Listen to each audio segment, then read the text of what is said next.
आदि में परमेश्वर ने आकाश और पृथ्वी की सृष्टि की, और पृथ्वी बेडौल और सुनसान पड़ी थी, और गहरे जल के ऊपर अंधियारा था, तथा परमेश्वर का आत्मा जल के ऊपर मंडलाता था।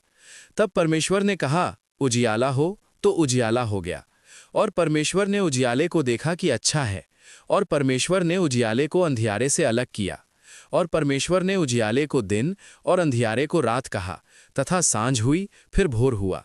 इस प्रकार पहला दिन हो गया। फिर परमेश्वर ने कहा, जल के बीच एक ऐसा अंतर हो कि जल दो भाग हो जाए।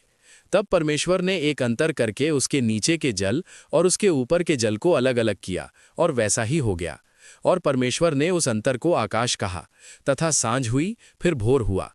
इस प्रकार दूसरा दिन हो गया। फिर परमेश्वर ने कहा, आकाश के नीचे का जल एक स्थान में इकट्ठा हो जाए और सूखी भूमि दिखाई दे, और वैसा ही हो गया।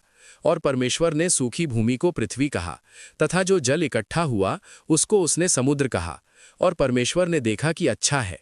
फिर परमेश्वर ने कहा, पृथ्वी से हरी घास तथा बीज वाले छोटे छोटे पेड़ और फलदायी वृक्ष भी, जिनके बीज उन्हीं में एक एक की जाति के अनुसार होते हैं, पृथ्वी पर उगें। और वैसा ही हो गया। तो पृथ्वी से हरी घास और छोटे छोटे पेड़ जिनमें अपनी अपनी जाति के अनुसार बीज होता है, और फलदायी वृक्ष जिनके बीज एक एक की जाति के अनुसार उन्हीं में होते हैं, उगे। और परमेश्वर ने देखा कि अच्छा है। तथा सांझ हुई, फिर भोर हुआ। इस प्रकार तीसरा दिन हो गया। फिर परमेश्वर ने कहा, दिन को रात से अलग करने के लिए आकाश के अंतर में ज्योतियां हों, और वे चिन्हों और नियत समयों और दिनों और वर्षों के कारण हों। और वे ज्योतियां आकाश के अंतर में पृथ्वी पर प्रकाश देने वाली भी ठहरें।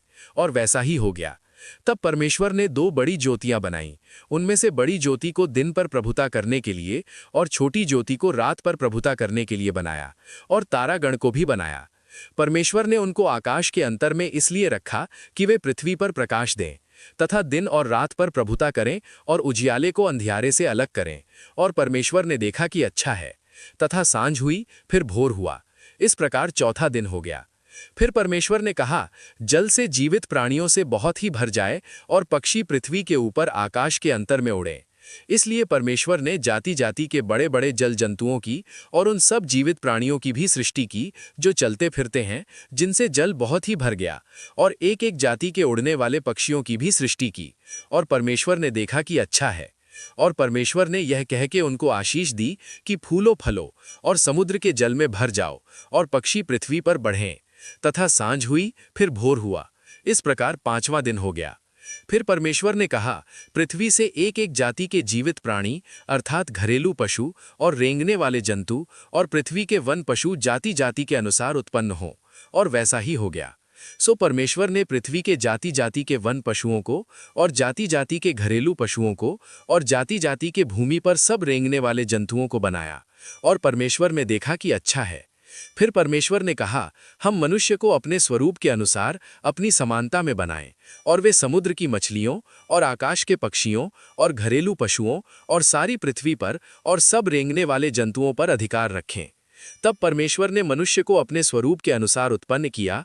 अपने ही स्वरूप के अनुसार परमेश्वर ने उसको उत्पन्न किया, नर और नारी करके उसने मनुष्यों की सृष्टि की।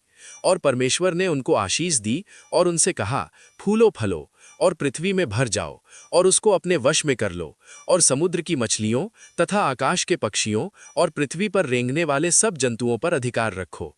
फिर परमेश्वर ने उनसे कहा, सुनो, जितने बीज वाले छोटे छोटे पेड़ सारी पृथ्वी के ऊपर हैं, और जितने वृक्ष में बीज वाले फल होते हैं, वे सब मैंने तुमको दिए हैं। वे तुम्हारे भोजन के लिए हैं। और जितने पृथ्वी के पशु और आकाश के पक्षी और पृथ्वी पर रेंगने वाले जंतु हैं, जिनमें जीवन के प्राण हैं, उन सब के खाने के लिए मैंने सब हरे हरे छोटे पेड़ दिए हैं। और वैसा ही हो गया। तब परमेश्वर ने जो कुछ बनाया था सबको देखा, तो क्या देखा कि वह बहुत ही अच्छा है।